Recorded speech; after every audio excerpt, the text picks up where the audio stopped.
fine. Am I on? Good morning, everyone. Can you hear me? Oh my God, that's even loud for me. I'm startling myself. Thank you so very much for coming along this morning. I've got to say, I feel a little bit like Adele this morning. Has anybody seen that? She's just done that CBS comeback thing. Well, as a speaker, I have really missed being in front of people and you're my first. I'm just saying to some colleagues down there, my hands are shaking. I've never shook this much since at the time I drank that whole bottle of vodka in one go. But I do feel very much like, a massive part of what I do, I speak all over Europe.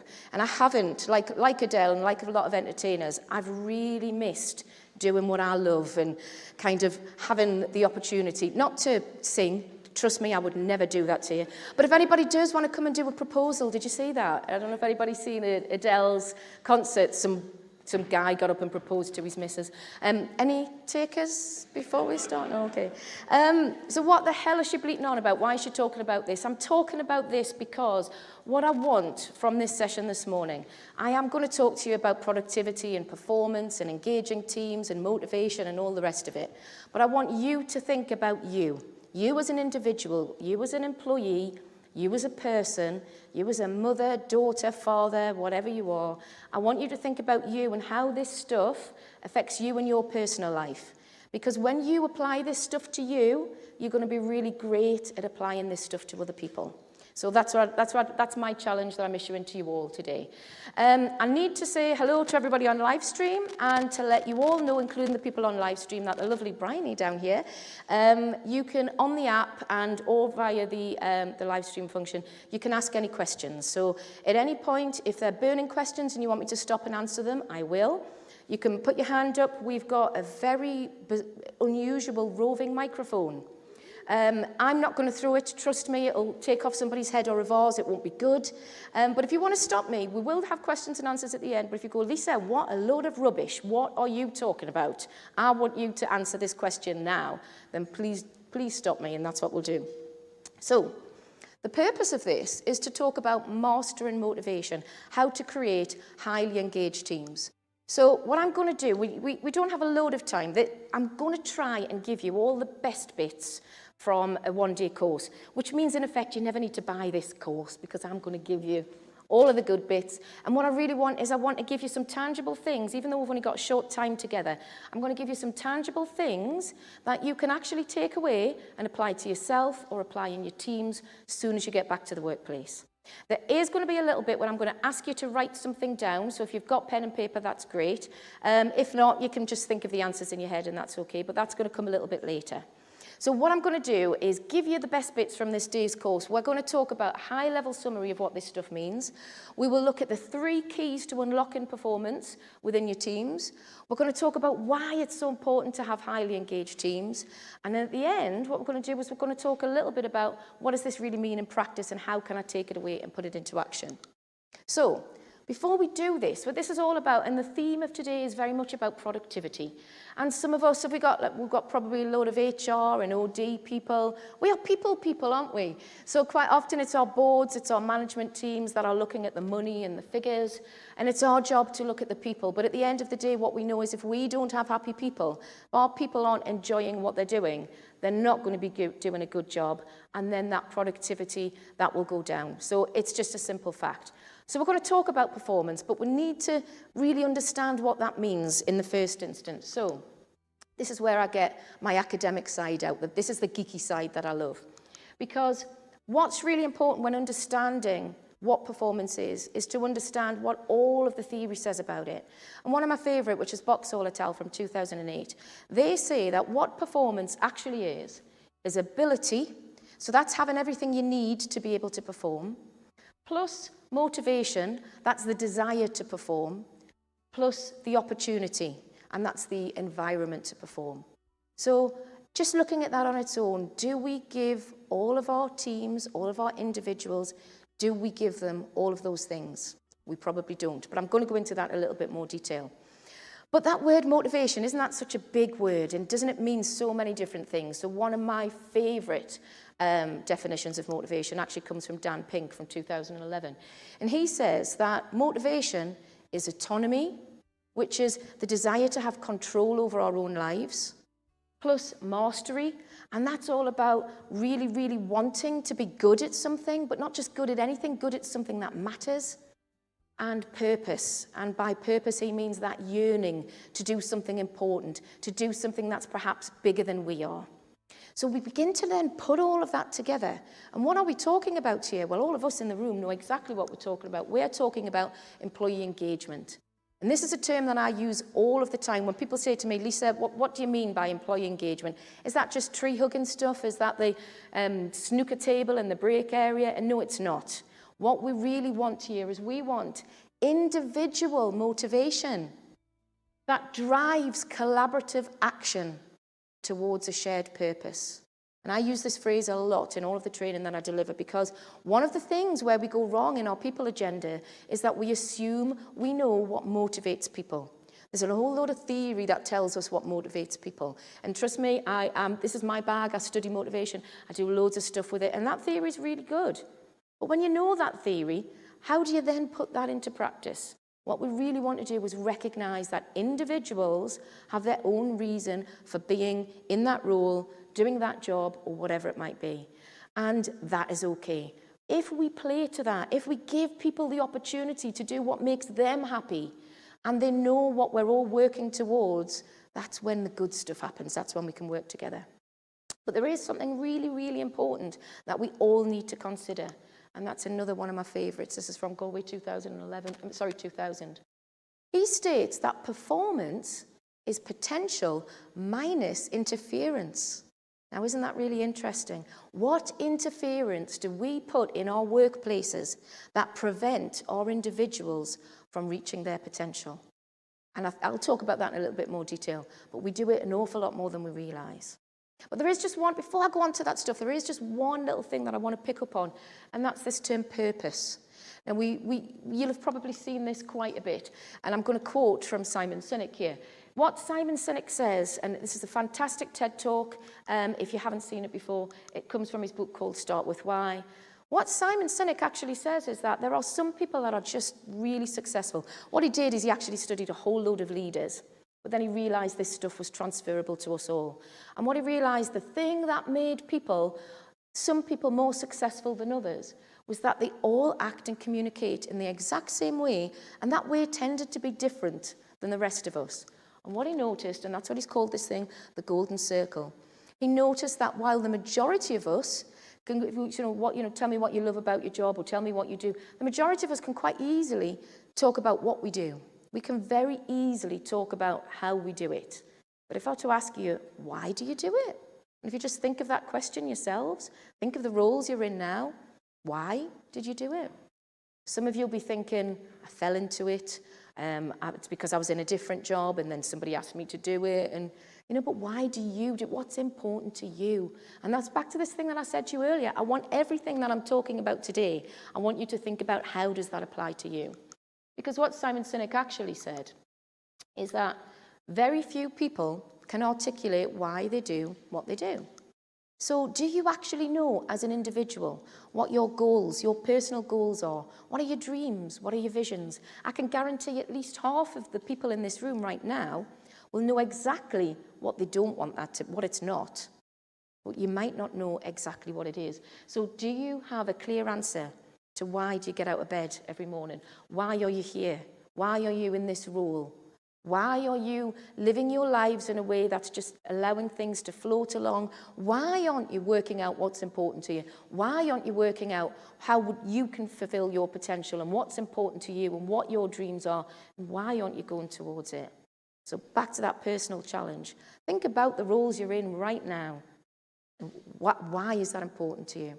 Because each of us need to figure this stuff out, because it is such an integral part of helping our employees be at their best. We need to help them work out what their why is. So it's a small part of what I'm going to show you, but it's an important part. So that's why I've kind of drawn attention to it first. Because when we think of employee engagement, what do we tend to think of? Somebody tell me, when in your roles, when you think of employee engagement, what does it typically mean to us? How happy people are, great. Anything else? Work hard. Oh, did you hear the way you said that as well? We can tell you do, sir. Work hard. Yeah, very good. You're absolutely right. It's about working hard. It's about how the two relate, how having happy individuals makes them work harder, which gives us better productivity.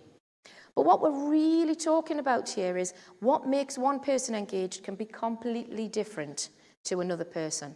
Now, I was at a conference in Bulgaria before the pandemic, and I was listening to this wonderful Canadian lady, and she described it like this. She said that employee engagement, if you're disengaged, imagine you've got a bit of paper, bit of litter, you're walking through the office, you throw that bit of rubbish on the floor. Whoa. That's the sign of somebody disengaged in the workplace. They really don't care. They're shoving their rubbish on the floor. Somebody that's perhaps not engaged, but they're not disengaged either. They might walk past that bit of rubbish, notice it, and just leave it and keep on walking. But the person that's actively engaged in your organisation, they'll be the one that walks past that piece of rubbish, notices it's there, picks it up and puts it in the bin. Now that might seem like a really strange analogy, but it really does work. What we don't want is actively disengaged people in our organisations because they can be disruptive. And as this wonderful image shows, it says, you know, they can be miserable, bad attitude, often late or absent, waste time, undermine co-workers. They're the kind of what we call the mood hoovers. You know, they're the ones that any kind of mood, positive or negative, will spread to those around them. So there are really good reasons for this engagement stuff. It's not just the obvious, because we really want to make sure we don't have people that are actively disengaged either. Then we've got the not engaged and not, you know, they're not engaged, they're not disengaged either. And these people just coast. They just, you know, little passion, they come to work, they do their job and they go. But then we've got the actively engaged. And look, these are your high performers. These are the ones that are innovative. These are the ones that come up with great ideas. These tend to be, the really highly engaged ones, tend to be the top 15% of your organisation, your top performers. Your top 15% tend to be your actively engaged people. So look, we're beginning to build a really strong business case why we want highly engaged people, but also why we absolutely need to work to make sure that we also don't have actively disengaged people. Now, if you like a bit of theory like me, this is a really great graphic. Everything I've stole, of course, from the internet, but all the sources are there. So when you get, I presume, we'll get copies of the slides. Yeah, these will be all on there. What I really like about this particular one is it puts us in the context of something that most of us are probably familiar with, and that's Maslow's hierarchy of needs. And what it really shows here is if we look at the bottom, the disengaged people, well, you know, they're in it for the money. They're there because they feel like they have to be. They're not satisfied with the job that they're doing. They're the clock watchers. And then you can follow this all the way up. You can see, okay, when we're mapping it onto Maslow, and then we're looking to understand why people are engaged or disengaged, we can say, you know, they're probably in survival mode. Something is going on for them. They're not maybe, you know, they're there because they need the money. Something else is going on for them. And when we begin to look at it like that, then we can go, okay, how can we help those people? What is it we need to do? Likewise, they're not engaged. Perhaps they're not secure. Maybe they haven't had the right tools to do their job. Maybe they're worried their jobs are going to, you know, be made redundant, whatever it is. So when we're starting to see these patterns of behaviour in terms of how engaged or disengaged people are, we can begin to understand the reasons behind it and once again do something about it. Almost engaged. Look, we've got belonging. It's so important. I'm going to talk about that in a bit more detail in the moment. Think about the best team or the best job you've ever done, the time that you've loved your job the absolute most. And I can guarantee you felt like you were part of something. You either had great friends at work, you're part of a great team, you really believed in the mission of that organisation, whatever it was, I can guarantee if you loved that, you felt valued, you had a sense of belonging. Such an important thing to consider. And then right the way up, importance. This links to that purpose stuff I've just been talking about, knowing your why, knowing that whatever is important to you as an individual, whether it's the ethos of the organisation or what the organisation does, or whether it's your own personal development, or whether it's because you just love being able to work close to home and get back to pick your kids up, whatever it is. Having something that meets your needs as important to you is critical. Look how high it up in getting people engaged. And then lastly, the self-actualized bit that Maslow talks so much about. This is about making sure we enable our people to reach their potential. I'm going to talk a little bit more about that in a moment. But what are we saying here? We are saying, therefore, we want people to love their job. If you think back to the time of, maybe it's now or maybe it's a previous time when you've had a job that you just bloody loved and it was amazing. You know, make sure you've got that as an individual, because if you don't, how are you going to spread that in the organisations that we work in? So once you've got it, we now need to help our people love their job. So what does that actually mean? Well, there's quite a few building blocks to this, and I'm going to go over some of these bits really quickly, but they're all going to be in the slides.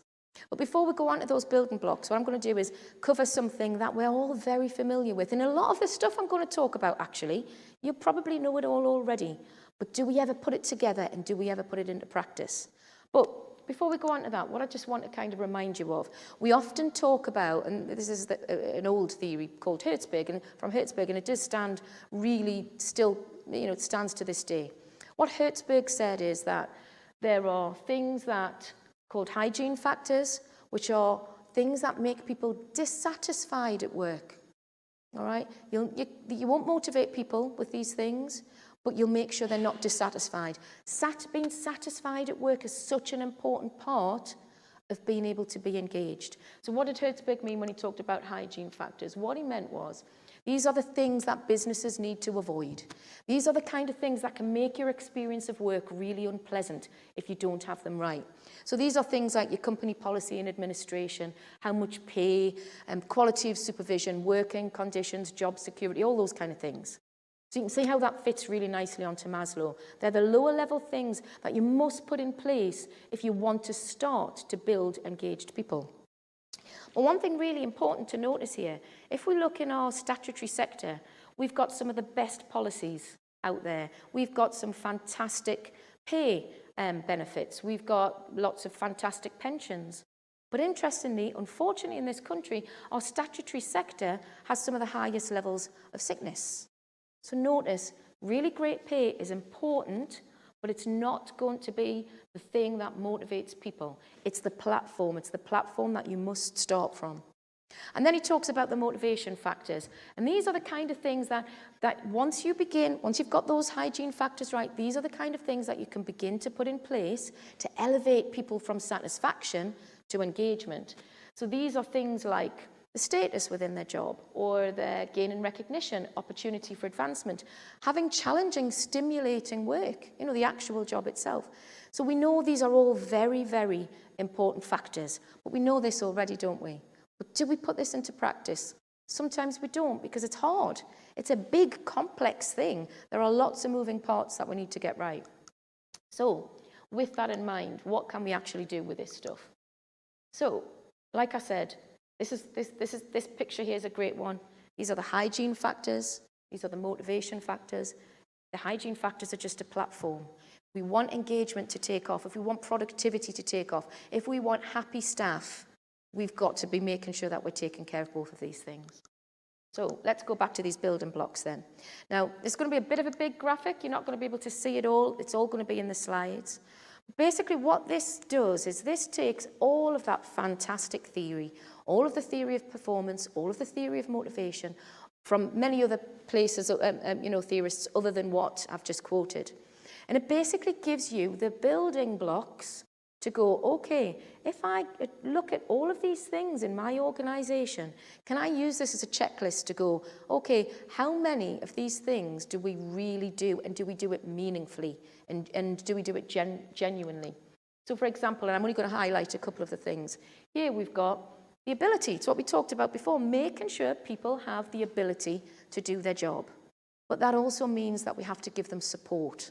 So how many times do we find ourselves in situations where we give somebody training and they love the training and then that's it. 6 months later, are they still doing those things in your organisation that you trained them on? Now, bear in mind, my business is a training and consultancy business. But I would honestly say to you that the majority of people who enlist trainers and management consultants to come into their organisation, the majority of people waste their money. Now, my bank manager doesn't like it when I tell people that, but it's a fact. It is a fact because if we don't put the support in to be able to nurture the training that we put in place, if we don't follow that through, then unfortunately the vast majority of training that you spend when you bring external training in, you're wasting your money. So that support to be able to perform the role is really important. Then there's this purpose stuff. Having the opportunity to be part of something bigger than ourselves is really important. Ensuring that our staff, that they know what's important to them. Sometimes that's a really hard question. You need a little bit of help to understand what is important to you. So we need to be able to give them that opportunity to work that out. And then there's this other really important thing, relatedness, this sense of belonging. It is one of the most critical factors in engaged staff, being able to feel like they're part of something. Yet we overlook it. How many people, we've probably got some fantastic people in this room with some fantastic people strategies. What do we do to create a sense of belonging? And I don't mean in that, that some organisations, those old-fashioned family values, they are lovely and they're wonderful. But I've worked with organisations who espouse those values, but the individuals don't feel like that it's real. So how do we genuinely do this stuff? We've got mastery. I'm going to talk about this in a little bit more detail shortly. But strengths.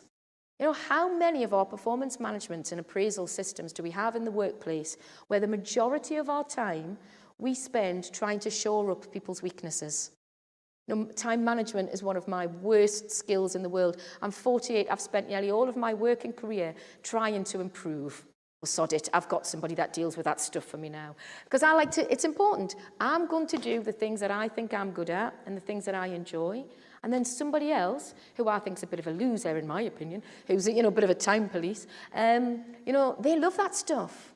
So with me working together with that person is like a dream combination because they play to their strength, I play to mine, and together we create something fantastic. But we don't do that as much as we could. We spend far too much time trying to work out where our development areas are and what we need to do about them. Now, all of the science, and this stuff is science, tells you, yeah, you can make some difference in people's performance when you're working on developing their weaknesses. Let's say that's a technical term. But if you instead flip that and develop somebody's strengths, the things that they're already good at, then the improvement they can make in comparison is massive. Yet we don't do that. And what we want is productive, happy staff, yet actually sometimes we inadvertently go about it the wrong way. In terms of opportunity, so that having that right environment, I want to talk about this again, like I say, in a little bit more detail in a moment. But that right environment to be able to make this stuff happen is critical. To be able to create teams, colleagues that people love to be with and love to spend their time with is really important. It's how you get happy staff. And this is a really interesting one in terms of autonomy, because over the last almost 24 months, we've had a really interesting time with most of us working from home. Now, for some people, they have absolutely flourished. And they've thrived because they've had the autonomy that they didn't have before. And we have this inner desire to have control over our lives, yet we don't often give it. We don't give it in a genuine and meaningful way. Yet some organisations, it's worked in the reverse because it's made their managers micromanage the individuals working from home, and they want to know what they're doing, when they're doing. And that micromanagement goes against this thing that we know is important, autonomy, and it can have the adverse effect. So think about what strategies you've got in place now following the pandemic and hybrid working. And are we really trusting our staff? How are we giving them? How are we leveraging this opportunity that we didn't have 2 years ago to be able to give people autonomy that perhaps wasn't the done thing in our workplaces before? So that's all there's a range of things there. They're the building blocks to make this happen. But underneath all of that, there are 3 keys to success that brings all this stuff together and makes it work really, really well. And the first one is emotional intelligence. Now, I'm sure most of you probably know all of this stuff already, but what's really interesting, what the stats say, is that one of the top predictors of an employee's performance and how successful they are at work is actually how high they are in emotional intelligence. And perhaps what's even more interesting is from a massive piece of research that was done. When you look at your top performers, 90% of your top performers will likely to also be high in emotional intelligence. And the reverse is also true, because on the flip side, just 20% of your lowest performers are have high emotional intelligence. I'm sure you're all familiar with emotional intelligence and where all the work comes from and all the bits of it, but when I work in organisations, I actually use the latest Goleman and Boyatzis stuff. It is really good. And what he looks at it in a little bit more detail, not just emotional intelligence, he looks at it in terms of social intelligence, because it's those social aspects that are so important in engagement, how you relate to each other, how you work as a team, how you support each other. So Goleman's latest work has a little bit more in about social intelligence. And what he does is he actually lists 12 competencies that he thinks you can learn, you can work on, you can shore up to get even better at this stuff. So like I say in the slides, all of the stuff's in there for you to be able to go and find out more about it. But there's some really, really interesting stuff that's come out of the latest work. Now, key number 2 is your managers. And I do an awful lot of conferences across Europe for project management organisations. The irony in that is ridiculous. It's the worst time management person in the world speaking at project management conferences. But never mind, for some reason I get invited. And so when I talk about managers, I'm talking about project managers, supervisors, team leaders, senior managers, chief exec, the person sitting next to you. The person that helps you, inspires you, leads you, manages you. But there is an awful lot of science that tells us that actually perhaps the most important factor in your company's success is who you hire as managers. The relationship that your employees have with their direct manager actually has the biggest impact on their stress levels, on their happiness at work, on retention levels, and so much more. So if we aren't actively recruiting really good managers, if we aren't training our managers in emotional intelligence, think about the impact that potentially could have on your organisation. Think about your own personal experiences. I bet you one of the worst jobs you've ever had is probably because you had a nightmare manager, or there was something. There's lots of people nodding. The correlation is a stark fact. So what do we do about it? What can we do about it? What we can do about them is train them in emotional intelligence, because the better they are at that, the better managers they'll be. Okay, so yes, management is a skill. There are skills we can learn, but this stuff's the critical stuff. And then the third one is the environment. And what I mean by that is, and I use this analogy that, even the highest quality seeds won't grow without nutritious soil, water, and sunlight. And that's because it's what I was saying to you before, why my bank manager hates me. Because you can spend all the money you want on training and development programs. But if that environment, if your company policies, if you've got managers that don't let your staff enact the stuff that you teach them, if you don't support them in gaining those skills, because when you send them on a training course, you gain knowledge. What you then want them to do is practice that knowledge and get good at it so it becomes a skill. So what do we do after we've had brought in these training courses to do this? It's so important. It's so important that we get this bit right. We know that those working conditions, like I mentioned earlier, those satisfaction factors are so important. But that's not what's going to motivate people. We need that as a platform. Then we need to nurture our people. We need to nurture any investment that we put into them to help them grow. And so what we need from that is we need really top-down support. We need a clear purpose for your organisation. We need diversity and inclusion. And we need to make sure that they get an opportunity to grow. It's so important. So, now this is the stuff that I find it all really interesting, but the stuff I'm going to talk to you about now, this is some real nuggets that you can take away and you can implement the minute you get back.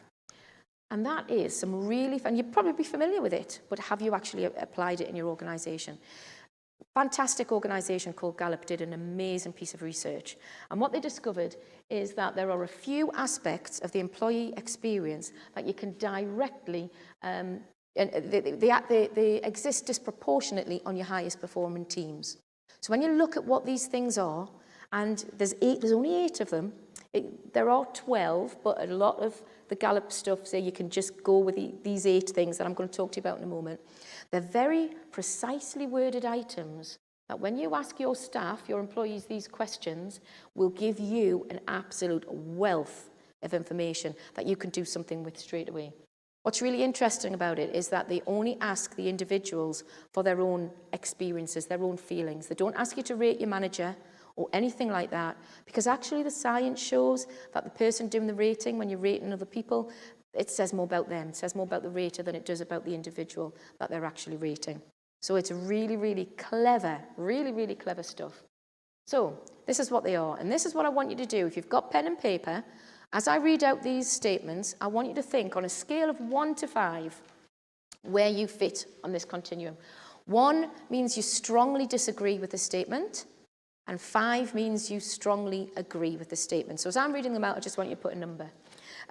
So number 1, I'm really enthusiastic about the mission of my company. Number 2, at work, I clearly understand what is expected of me. Number 3, in my team, I'm surrounded by people who share my values. Number 4, I have the chance to use my strengths every day at work. Number 5, my teammates have my back. Number 6, I know I will be recognized for excellent work.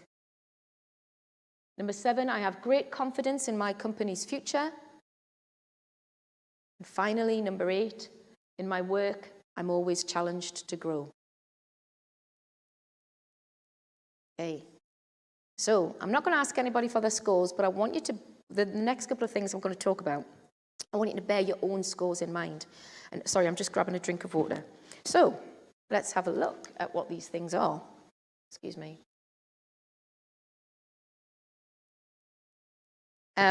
Interestingly, all the odd numbers are what we call the best of we. This is how we deal with a person's experience created in their interactions with others in the team. This is the communal experience of work. This is what we share as a team or a company. So notice how important teamwork was before. And these questions are going to really draw out what that experience is for your employees. Now, the even questions, this is the best of I, so best of me. So these deal with individual experience of work. What is unique about me? What is valuable about me? And do I feel challenged to grow? So across 8 simple questions, you can get so much data that tells you what's going on in terms of your team members and how they feel and how potentially engaged they are, and you can predict their likely performance. Because what we really want is these things together. If you've got managers that can deliver these things together for your teams, you are going to have really great teams. Because the most important experience of work is the experience of being in a team. And the biggest decision a company can make is who they appoint as managers. So if you can get if you want, really excellent managers, high in emotional intelligence, they can deliver this stuff, and they can deliver this stuff well. And this is the point that I was making earlier. I'm talking about managers, but we can all do this. We're all leaders. We can all do these things to the people that sit next to us. Sometimes the most inspiring people that you work with aren't actually managers. They're just people on your team. So we can all do this stuff. But there is one of these questions that actually is the single most powerful predictor of team performance and employee engagement. And it's this one, number 4. And what I want you to do is pay attention now back to your own scores. And what did you put for this one? This is, I have the chance to use my strengths every day at work. The single top predictor of how the performance of these individuals. It is really important. If you're not giving your staff the opportunity to understand what their strengths are and work to them, you're potentially going to get disengaged staff. This is a piece of work that I did in an organisation before lockdown. And this is the highest performing team. And I don't know if I'm hoping you can see here, there's the questions along the top and their scores. And this is the highest performing team. Is there anything that you notice, anything stands out? Let me give you a clue. What do you notice? Yep, the number 1. And you see here, I strongly disagree. I strongly disagree. This is the company's highest performing team. What do you think that will happen? So we've got an individual on the highest performing team who says they don't get an opportunity to play to their strengths and they haven't got an opportunity to grow. What do you think will happen with that individual? They did. They left. You're absolutely right. They left. This is how important this stuff is. We did this within this organisation. I showed them all the statistics. And the reaction we got, no, she's fine. She loves it. She's worked here for years. She loves it. Okay. She left. This stuff is really predictive of what potentially your employees will do next. So, very quickly, because we're almost at the end. Great. You know, Lysa, this is all useful, but how the hell do I go and apply this back in my workplace? How do I put it into action? Really think about these. These are such a simple thing you can go and take back straight away and implement. This is a snapshot and it will give you so much information. So go and use it. Go and survey your staff. It will tell you a lot. Bear in mind that these 3 keys, the good news is that emotional intelligence and management skills, they're things that you can learn and develop. Invest in them, but don't invest in them on their own. Make sure you've got the infrastructure to support that. So make sure that you've got the environments, that you design those environments for success. So what does that all really look like? This is where I go cheesy, and you can tell I'm not very good at PowerPoint either. But this is where I go cheesy, but I think it really works, because what is really important if you want to put this stuff into action is you need to have that supportive environment. Organisations need fertile soil that will enable and nurture growth. One of the big mistakes we make is, A, we don't make sure that that environment is right to be able to nurture your training and development investments. And sometimes we don't really think about what that investment should be either. So I would always say, get a critical friend. Get some advice and guidance to help you take an objective look at your organisation in terms of what you can do. Now, yes, you can hire companies like mine, but don't forget what I said about don't bother wasting your money. What you can do instead is ask your employees. Ask your staff what they think. Team up with your HR and OD colleagues from other organisations and go in and just be a critical friend. Because the thing is, when we're inside an organisation, we become institutionalised and we don't really realise it, and you can't see the wood for the trees. So always get an outside opinion. And only then invest in your training and development needs. But make sure you choose something bespoke for your individual organisation. You need to make sure it works for those individuals. Remember what I said, this is about individual motivation. But each organisation is different as well, so don't buy off-the-shelf stuff. Make sure you get something that's tailored to your organisation and to your culture. Because then what happens is, this is the bit that keeps all our shareholders happy, because what you get is, you get the supportive environment, which gives you happy employees, which gives you motivated and engaged employees and happy teams. And doesn't that all sound all tree-hugging? And I don't mean it in a tree-hugging way. That's why I want you to think about it, how it means to you as individuals. Because when you get that right, you get performing, productive employees, which gives you happy customers, and then your shareholders are happy because you get your bottom line right. So that's me in a kind of a nutshell. But I have no idea what time we're on. So are there any, thank you so much for putting up with me for a start, but are there any questions? I was going to say I've talked the hind legs off a load of donkeys, but I swear to God that's not what I meant. I'm not very good with sayings. Has there anything come through on the... Okay, well, last chance, any questions? Yes, shall I throw you a ball? Thank God. Just to say the one that came up in terms of that person, I think it's actually worse if they stayed. Because the research shows that it takes 3 actively engaged people to counteract the impact of 1 actively disengaged person. Yes, you're absolutely right. So them staying in that environment is even worse than them leaving. So we need to... I think that's a great point, and we talked about that a little bit, didn't we, about what happens if the mood of the people that surround us, if you're in a good and positive mood, that spreads. But if you're absolutely right, sir, if you are disengaged and you're negative, that spreads too. Thank you, that's a really great point. And sorry, did somebody over here have their hand up? At what point, typically, yes, no, do clients tend to engage? Any point? Do you know, it's a bit sad because it tends to happen when they're desperate. Yeah. Isn't it? You know, a bit story of my life, same with fellas, but let's not get into that. But it is often the case, people ask for help when there's problems rather than preventing it from happening in the first place. But this stuff can be applied in a small way, can be applied in a big way, and it can be done at any time. Anything else? Well, I'm around for the rest of the day. If I haven't bored you enough already and you want to ask anything else, then just come and give me a shout, and if I can help, I can. Thank you very much. Thank you.